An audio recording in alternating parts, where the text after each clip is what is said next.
The moment I pushed open the door, I saw my husband, Julian's secretary, hiding right under his desk. She was clearly performing an intimate act for him, and he was struggling to suppress his excitement. I placed the document in front of him. The company's new project. Just sign it.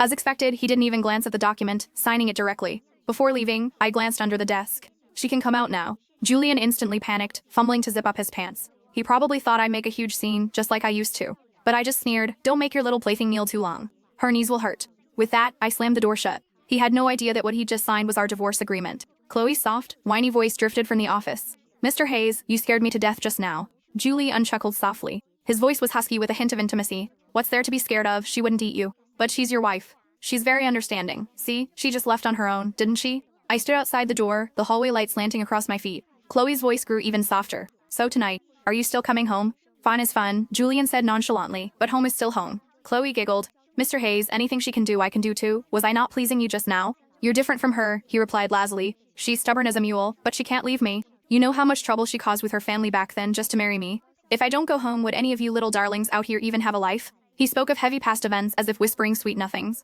Chloe's voice turned syrupy. "So do you. Like her that way, seemingly arrogant, but actually pathetic." The air went quiet for 2 seconds. Then I heard Julian let out a faint laugh, retorting, "What do you think?" "I think." Chloe didn't finish her sentence, because I pushed the door open. Both people in the office froze simultaneously. Chloe was half-minus sitting on Julian's desk. Julian was leaning back in his chair, his shirt collar open. He paused, startled to see me, then raised an eyebrow. "Forget something?" I didn't speak, walking straight to the coffee table. My car keys were indeed left there. I picked up the keys, turning to leave. "Elora." Julian stood up, walking around the desk towards me. His arms were already wrapped around my waist. At the company, he was always like this. He never inted on his favored physical gestures. I gently pulled away. After being entangled with his mistress, he reeked of a woman's perfume. The exact same scent as the bottle on my vanity. He'd given it to me last month, claiming it was one of a kind and perfect for me. Now, thinking about it, he probably bought them in bulk. "I'll be home for dinner tonight." His voice carried that familiar gentleness. "What do you want to eat? I'll cook myself in." Chloe made a small MPH sound beside him. "No need," I said. "I have plans tonight." His smile faded slightly, but the corners of his lips were still upturned.